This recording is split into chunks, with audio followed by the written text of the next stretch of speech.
குன்றத்தூர் முருகன் கோவில் வரலாற்று மாந்திரிகம். குன்றத்தூர் முருகன் கோவில் தமிழ்நாட்டின் காஞ்சிபுரம் மாவட்டத்தில் அமைந்துள்ளது. இங்கு முருகப்பெருமான் தனது வாலிப நிலையில் தனது அடியர்களுக்கு அருள் புரிந்ததாக கூறப்படுகிறது. இந்த கோவிலின் சிறப்பு என்னவெனில், இதுவே ஒரே மலை மேலே தனித்த நாயன்மாரின் திருக்கோவில். இந்த கோவில் பாண்டிய மன்னர்களால் கட்டப்பட்டது என்பதற்கு பழமையான கல்வெட்டுகள் சாட்சி. குன்றத்தூர் கோவிலின் கருவறையில் முருகன் வீரவாக இருப்பது பார்வையாளர்களை மெய்சிலிர்க்கச் செய்கிறது.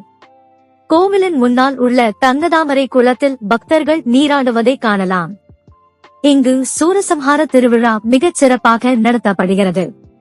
குன்றத்தூர் முருகனை தரிசிக்க வந்த பக்தர்கள் மலை உச்சிக்கு ஏறி செல்வது தொன்மையான வழக்கம். இந்த மலைமேல் கோவில் தமிழரின் பண்டைய கலாச்சாரத்தின் சின்னமாக விளங்குகிறது. குன்றத்தூர் முருகன் கோவில் வரலாற்றையும் ஆன்மீகத்தையும் தழுவிய புகழ் பெற்ற தலமாகும். முருகப்பெருமானை நம்பினால் சேனலை லைக் செய்யவும், உங்கள் எண்ணங்களை கமெண்ட் செய்யவும், வீடியோவை பகிரவும் மற்றும் சேனலுக்கு குழு சேரவும்.